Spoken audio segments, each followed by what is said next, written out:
Welcome to Concept Channel. Now we talk about differentiation of goods and services. The first difference is goods are tangible items, that is, they can be touched, whereas services are intangible items, they cannot be touched. The second difference is the ownership of services is not transferable. When the buyer purchases the goods by paying the consideration, the ownership of goods moves from the seller to the buyer. But this is not the case in services. Third point, goods can be returned or exchanged with the seller, but it is not possible to return or exchange services once they are provided. If you have purchased a particular service in a restaurant and you have eaten the food, naturally you will not return the food because you have availed the service. If you have gone to the parlor for a haircut, once the haircut is done and you feel the haircut is not good, you cannot return that. If you go to a hospital to avail a service, if the service is good or bad, whatever, but if you want to exchange the service, you want to give it and take something else, you cannot do that. But as far as goods are concerned, you can do. Okay?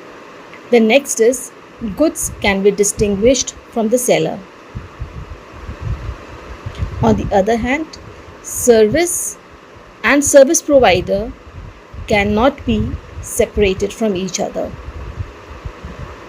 Next point, a particular product will remain same regarding physical characteristics and specifications, but services are usually not the same.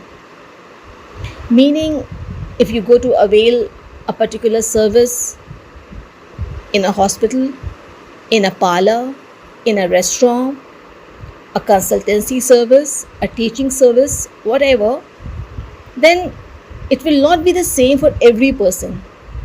A teacher teaching a group of students will have a particular output in one section of students. She may have another kind of output in another section of students. The students who are concentrating more, who are answering more, who are more attentive, teacher will be motivated to teach in a better way. And in some other class where the students are not attentive, they are yawning, they are not interested in the subject matter, then teacher also feels demotivated and she is not able to explain in a better way. So any kind of service cannot be same for every person every time. Okay? Next difference, goods can be stored while services cannot be stored. The next point after this is that there is simultaneous production, distribution and consumption of services. While this is not the case in goods, the goods are produced in the factory, they are distributed through an agency, and then finally they are consumed by the consumer. But in services, all this is done simultaneously. If you are going for a facial, then the production of the facial in the parlor, the distribution to you, and your consumption of that facial and the application of the cream and your glowing skin, all that is a simultaneous process that cannot be done separately. Okay, so this was the differentiation of goods and services.